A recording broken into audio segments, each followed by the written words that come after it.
बोल कर रहा हूँ। मैं अपने महापुरुषों को नमन करता हूँ। मेरी माताएं बहनें यहाँ उपस्थित, पहली बार नहीं आया है चुनाव। चुनाव तो हर 5 साल बाद आता है, उससे पहले भी आता है चुनाव, कभी विधानसभा का, कभी लोकसभा का, कभी और कोई अन्य चुनाव आते रहते हैं।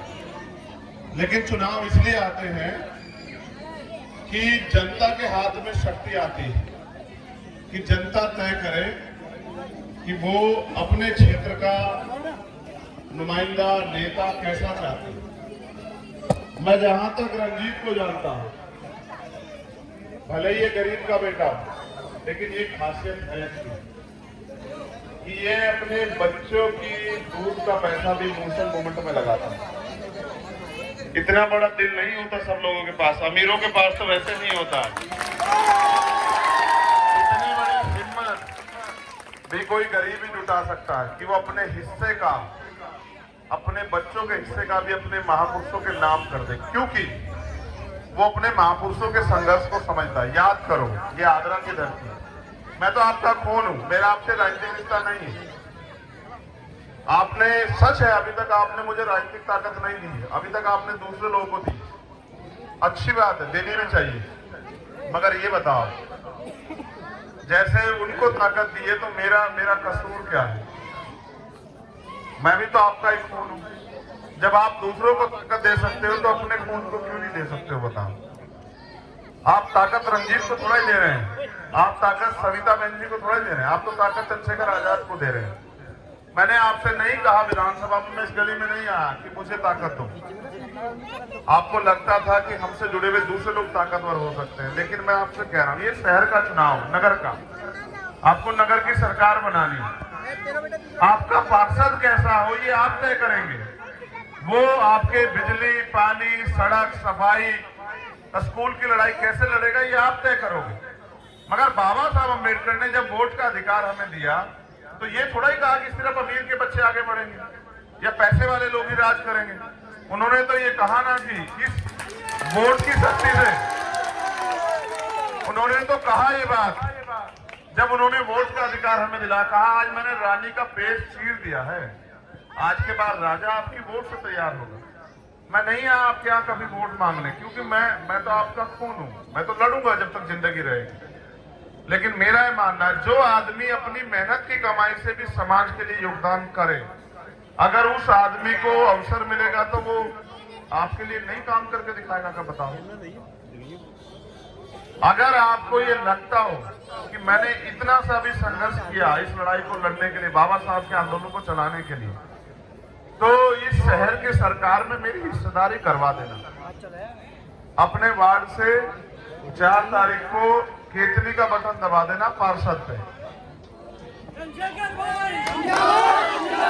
इधर आपने पार्षद का बटन दबाया केतली का, इधर अमीरों को झटका जोर का बड़े प्यार सा लगेगा। उनको लगता है कि गरीब कीड़े मकोड़े हैं और ये इनको रोजी रोटी सम्मान मिले ना मिले कोई फर्क नहीं पड़ता। मगर मेरा ऐसा मानना है कि बाबा साहब ने संविधान को लागू कराने के साथ ये सपना देखा था कि इस देश में व्यापक सामाजिक, आर्थिक, राजनीतिक गैर बराबरी खत्म हो जाएगी। आज तक भी नहीं खत्म हो पाई, इसलिए वो गैर बराबरी खत्म हो, उनका अधूरा सपना पूरा हो तो उनके बच्चों को कुछ ना कुछ कुर्बानी देनी पड़ेगी। तो मैं यहाँ बहन सविता सिंह जी के लिए और अपने छोटे भाई के लिए मैं आपसे मदद मांगने के लिए आया, गरीब के बेटे के लिए, कि उसकी मदद कराना। देखो मैं सच बताऊं, मैं तो सब में बैठता हूं, गरीब में भी, अमीर में भी, ताकतवर में भी, कमजोर में भी, लेकिन अमीर गरीबों का बड़ा मजाक बनाता है। ये कहते हैं गरीब तो बिकाऊ होते हैं, मगर मैं ये मानता हूं कि गरीब बिकाऊ नहीं होते, वो हालात से मजबूर होते हैं। उन्हें अपने बच्चों का इलाज कराना पैसों की जरूरत है, उन्हें अच्छे स्कूल में पढ़ाना पैसों की जरूरत है, उनको शादी ब्याह करने पैसों की जरूरत है। और सरकार कोई ऐसा रोजगार दे नहीं रही कि पढ़े लिखे नौजवान पैसे वाले हो जाएं। यहाँ जितने नौजवान खड़े हैं बहुत सारे होंगे पढ़े लिखे, उनके माँ बाप ने अपना पेट चीर चीर के पढ़ाए होंगे भूखे रह के, ये कामयाब हो जाएंगे। सरकार सारी नौकरी खत्म कर दे रही है, तो भाई फिर तरक्की कैसे आएगी? तरक्की ऐसे आएगी कि जो सरकार हमारे अधिकार खत्म कर दी, उस सरकार को उखाड़ फेंकेंगे हम लोग, तब फिर तरक्की आ जाएगी अपना। मैं सुबह आया यहाँ आप लोगों के बीच में आने के लिए,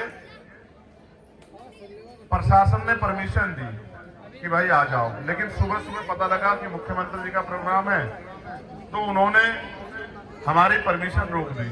उन्होंने कहा 4 बजे के बाद जाना। हमने ये भी मान लिया कि चलो 4 बजे के बाद जाएंगे, फिर भी उनके लोगों ने हमें अरेस्ट कर लिया, डिटेन। वहां 4 घंटे होटल में बेचारों ने बंद रखा। मैंने उनसे कहा भी कि मैं जिद्दी नहीं हूँ, मेरी एक ही जिद है कि हमारे लोग ताकतवर हो, सत्ता है हमारे लोगों के पास, मेरी आपसे कोई जिद नहीं। वो नहीं माने, उनको ये था कि चंद्रशेखर नहीं मानेंगे, तो फिर उन्होंने अंत 4:30 बजे के लगभग हमें छोड़ दिया। लेकिन मैं यहाँ के माध्यम से, क्योंकि मीडिया के लोग भी हैं, मैं मुख्यमंत्री जी से भी कहना चाहता हूँ कि मुख्यमंत्री जी, सत्ता तो आती जाती रहती है, आज आपकी है, कल हमारे लोगों की भी आएगी। मैं ये भी मानता हूँ कि सत्ता दिमाग खराब कर देती है। सत्ता का जो नशा है उसमें आदमी अहंकारी हो जाता है, घमंडी, तानाशाह जैसा हो जाता है। उनको लगता है अगर मुख्यमंत्री जिले में तो चंद्रशेखर तो एक गरीब का बेटा, इसमें पैर रख ही नहीं सकता। तो मैंने उनको बताया, कहा, ट्वीट में भी लिखा कि मुख्यमंत्री जी, ये सत्ता किसी के बाप की बपोती नहीं, तो आती जाती रहती है, लेकिन याद रखना, ये जो घमंड है ना, घमंड तो बड़े बड़ों का टूट गया, हमारे लोगों ने अच्छे अच्छों का घमंड तोड़ा, आपका भी तोड़ देंगे, समय आने दो। एक घमंड टूट जाएगा अभी 4 तारीख को। बस आप इन दोनों को लिए, अब तक आपने दूसरों के लिए बटन दबाए, इस बार अपने खून के लिए केतली का बटन दबा देना। एक घमंड तो उसी दिन टूट जाएगा। वो घमंड ये है कि अमीर राज करेंगे और गरीब गुलाम बन के जिएगा, ये घमंड तो 4 तारीख को टूट जाएगा। बचा हुआ जो घमंड है वो हम सब लोग मिलके गांव-गांव, गली-गली जाके लोगों के बीच में पहुंच के उनको जगा के, उनका हौसला बढ़ा के वो आने वाले समय में तोड़ेंगे। ऐसा तोड़ेंगे कि दोबारा कभी घमंड नहीं हो पाएगा किसी को। हम तो बाबा साहब को मानने वाले हैं ना।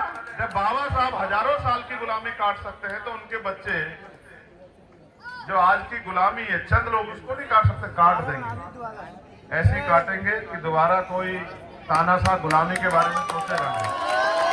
मेरी बहनों से भी मेरी अपील है, मेरी माँ से, मेरी बहनों से, मेरे परिवार से, अगर अमीर चाहते कि गरीब बराबर में आके बैठ जाए तो कोई गरीब नहीं रहता इस देश में।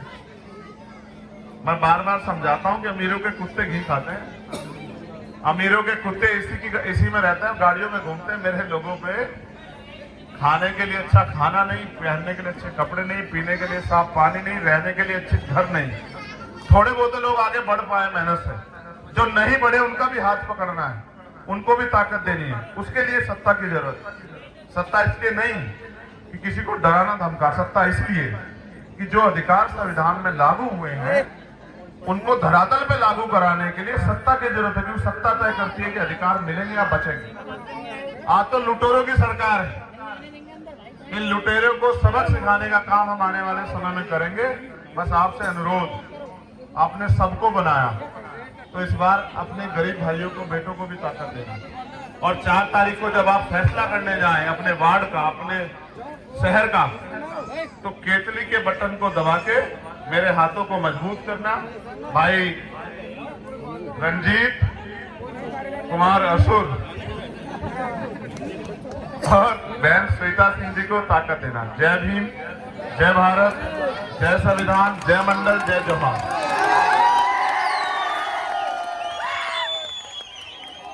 हाँ, मैं माला डालने जाऊंगा, मेरी कमर में पीठ में दर्द हो गया। मैं बस ये चाहूंगा मेरे भाई जगह बना दें। देखो एक चीज और जान लो, ये भी तुम्हारे लिए स्पेशल है। बाबा साहब ने कहा मैं मूर्तियों में नहीं, मैं किताबों में हूं। मुझे पूजने की नहीं, पढ़ने की जरूरत है। जिस दिन हमारे लोग बाबा साहब को पढ़ेंगे, उनके विचारों पर चलेंगे, उस दिन हम लोग ताकतवर हो जाएंगे इस देश में। तो आगरा तो हमारी राजधानी है, तो राजधानी में तो कम से कम जो है उचित माहौल होना चाहिए। अब देखो पुलिस के लोग तो सुरक्षा कर नहीं रहे, हमारी आर्मी सुरक्षा कर रही है। हमारी वॉलंटियर फोर्स का भी धन्यवाद। रास्ता बना दो और जो साथी बाहर है उनसे अनुरोध है कि वो रुक जाए। बस मैं चला जाऊं धीरे धीरे माला अर्पित करने के लिए। कहाँ है तोती भाई का घर? वो वाला। अच्छा, तोती भाई और उनकी पूरी टीम को धन्यवाद, बहुत बहुत धन्यवाद। ये हमारा रक्षक है। तुम भी रक्षक बना लो कोई। अगर मेरे जैसा रक्षक चुनोगे तो कोई आंख उठा के नहीं देखेगा, मेरी बात को याद रखना।